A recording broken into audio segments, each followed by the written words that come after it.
Hey, what up, Scapers? So I wanted to make this update video about the new boss and the new dungeon coming to OSRS. No one's talked about it. I haven't seen one YouTube video. I've spent the last day or so talking to some other content creators, people on Twitter, Discord, checking out Reddit. Make sure you leave your opinion below about the new spider boss and the new dungeon should it come into the game. And if you guys do enjoy these short and sweet update videos, don't forget to throw a thumbs up.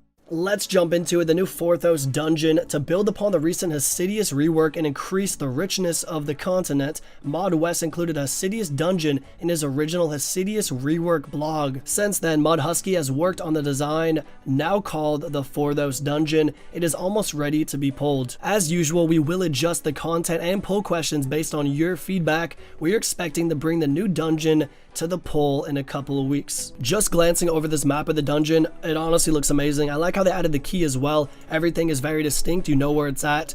It looks like an old crypt as well. I really like the vibes. It kind of reminds me of the old werewolf agility course. Checking out the location, the new dungeon can be found in the Forthos rune, a new area created as part of the Hasidious rework. There will be two entrances as shown in the picture below. We would also like to reroute the catacombs entrance, which currently leads to the giant sand crabs, to the western entrance of the dungeon instead. This shortcut must be accessed from the inside before it can be used both ways, the same as how it currently works. Okay, taking a look at these different rooms. First off, the spider den. The first large room within the dungeon is a large multi-combat red spider nest that contains 21 temple spiders. These are a more powerful species of red spider, level 75 combat, with an improved loot table. Adventurers brave enough to enter the den will find an abundance of red spider egg spawns, 10 of them, as an alternative to collecting them in Edgeville dungeon. Yeah, this spot seems a lot better to collect red spider eggs. I'm pretty sure in Edgeville there's only 4 spawns and it's in like 3 wilderness. You have to teleport to Edgeville, run all the way down and all the way through the dungeon. This would be a lot faster. In the room to the south, you will find an injured Saradominus monk called Brother Amiri, who, once healed to full health, will give you a valuable information about the dungeon. The second room, the grubby chest. At the end of the long corridor, a locked gate can be pickpocketed with 57 thieving. Behind the door lies the grubby chest, requiring a grubby key to unlock. Grubby keys will be uncommonly dropped by creatures throughout the dungeon. The chest contains an assortment of supplies and treasure, averaging about 40 to 50k GP in value. The supplies will help you survive in the dungeon, working similarly to the muddy key and the muddy chest in the wilderness lava maze. I feel like one player a month opens the muddy key in the wilderness lava maze. No one really goes out there. Such a far run. Number 3, the library. North of the grubby chest is a library. This room contains 4 undead druids and various bookshelves that can be searched for the 3 tattered tomes. The pages to fill these tomes can be found by killing creatures within the dungeon. Once filled, these tomes can describe snippets of lore about the ancient religion practiced in the southern kingdom of Valamor, as well as information about the rune temple dungeon itself. Doing so as part of the mini quest described in this blog. I actually do like it when they add lore into the game. If you guys don't know, that's like the storyline of the game, which no one really cares about. It would definitely not be a bad thing to have more players in the game be role-playing and messing around, doing more quests with friends. You know, everyone's trying to get the max XP rates, so that's why I like lore. There's a lot more to this game than just training skills, you know? This room contains an NPC called Albertus, who has found a curious artifact and an altar for recharging prayer points. Up next, the sacrificial chamber. Adventurers will have to explore the dungeon and figure out how to access the secret entrance from within the Crypt of the Moon. This small secret room was used by the Druids to present their offerings to the gods.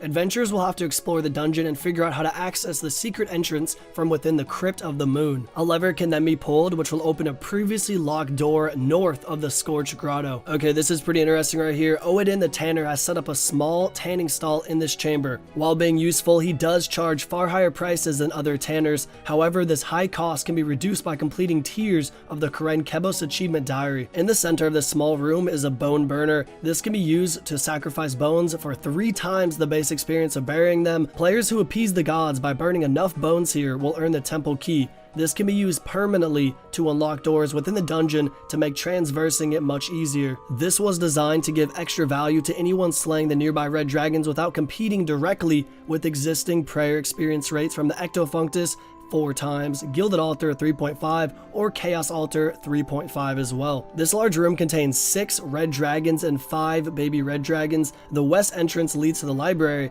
while the north lies a shortcut to the northern half of the dungeon that requires 75 agility. Okay, it looks like there's actually a corridor to the northwest as well that leads to the sacrificial chamber, but this door needs to be unlocked from the other side. This location will be added to the Konar's list of potential assignments for slaying red dragons. My opinion on this, I think it's a great idea. Red dragons are pretty dead content. No one kills red dragons at all, and I like how they have the idea to actually gain prayer experience while killing these, somewhat like lava dragons, how you can just bury the bones on the lava isle and get, 3 to 4 times the XP. Okay, checking out the Undead Druids. Found within a number of rooms in the dungeon, Undead Druids are level 105 combat versions of the Chaos Druids. Just like other creatures in this dungeon, they can be assigned by Konar as a Slayer task. Undead Druids will feature a stronger loot table than Chaos Druids, but won't provide as many herbs as Aberrant Specters. I do actually like this idea. I personally love killing regular Chaos Druids, but I would never do it, 100 plus combat. There is already higher level Chaos Druids at the Chaos Temple in 15 Wilderness,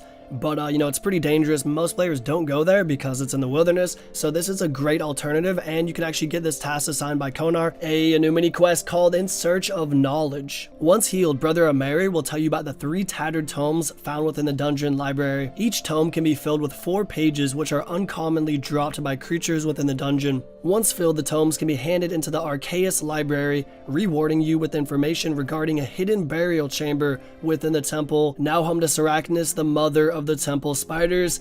Okay, here we go, diving into the new boss. Sarachnis is a brand new mid-level boss unlocked by handing in all 3 completed tattered tomes to the Archaeus library. She is aimed at players around 100 combat who want to try their hand at bossing. At this levels, players often try Giant Mole, KBD, or Barrows. However, the learning curve from these bosses to high-end PvM challenges such as raiding can be incredibly steep. Yeah, I do 100% agree with that. To fill this gap, we want to offer the chance to learn how to deal with various combat mechanics while being appropriately rewarded. Checking out the rewards, Sarachnis will drop a unique item, the Giant Egg Sack. This can be cut open for a large number of red spider eggs. Oh man, I would like to see that animation, I truly would. Currently, these red spider eggs are usually obtained by the Nightmare Zone or the Tower of Life. A new spider boss offers a more fitting and engaging way of acquiring this resource. The number of eggs a player can get per hour will be comparable to the Tower of Life. This is intended to make up for removing the red spider eggs from the Nightmare Zone reward shop. I didn't even know they did that.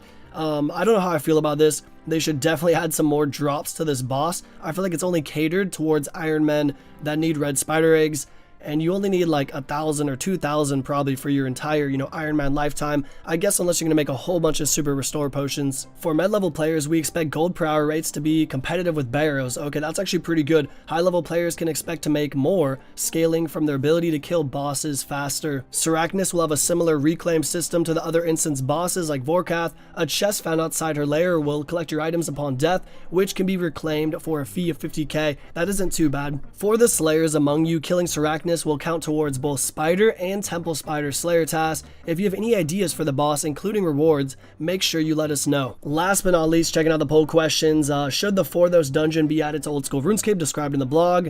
I would probably vote yes. I definitely would. This is a really cool update actually. If the new dungeon is added, should the Bone Burner be added as described in the blog? This would provide 3 times the base experience rates for each type of bone. If the question does pass, it will give the base experience. I did mention earlier how this could be a bit OP, but I think it will be worse XP totally than doing a Gilded Altar or something like that. And red dragons are not killed very much anymore, so this is a good update. I would definitely vote yes on this poll question. Poll question number 3, if the dungeon is added, should it contain Sarachnis, the new spider boss described in the blog? Red spider eggs will be removed from Nightmare Zone rewards, regardless of the outcome of this question. Okay, damn. Good fight, you Iron Man. You would probably want this boss to come then. Looks like they're kind of tricking people into making, you vote yes anyway. Okay, here it is, everything summed up and typed out from the dev blog. So level 75 red spiders also will be on the Konar Slayer task, plus 10 red spider egg spawns. Number 2, the grubby chest and keys. Keys drop in the dungeon, chest loot about 40 to 50k, requirement 57 thieving. Number 3, red dragons and Tanner, higher cost. Bone sacrifice, which you can sacrifice the bones you just got from the red dragons, 3 times XP, 3.5 for a Gilded Altar, and the requirement is 75 agility to actually get to these red dragons. Number 4, the 105 combat Undead Druids. It will be on the Konar Slayer task as well. Better better drops than the Chaos Druids. You would want to use a Salvami at these things. It actually could be the new best training spot in game because the Salvami is 20% attack and strength, where the Black Mass is 16.5, so this will be better than even doing Slayer. New mini quests as well: heal the monk, then fill 3 tomes with 4 pages each, uncommon drops from the creatures in the dungeons. That's how you get the tomes. And then finally, Sarachnis, the new boss requirement. You need to actually complete the mini quest. Drops large egg sack, equals new method for red spider eggs, mostly for Iron Men, spider and temple spider slayer task as well. The boss is for 100 combats, comparable and competitive to Barrows, Giant Mole, and KBD. Definitely leave your opinion down below if you haven't yet. What do you guys think about this new boss? Should it come to the game? Should the new dungeon come to the game? Quite a bit of stuff in this update, actually. I'm not gonna lie, I thought it was a lot smaller than this. They're adding quite a bit to this dungeon, and I just have mixed feelings, man. I've said it so many times before. I think jagex needs to chill out on the updates. There's so many of them out there, and just work on customer support, advertising, things like that. But yeah, either way, guys, if you did enjoy the video, throw a thumbs up. I will check you in the next video. Peace out.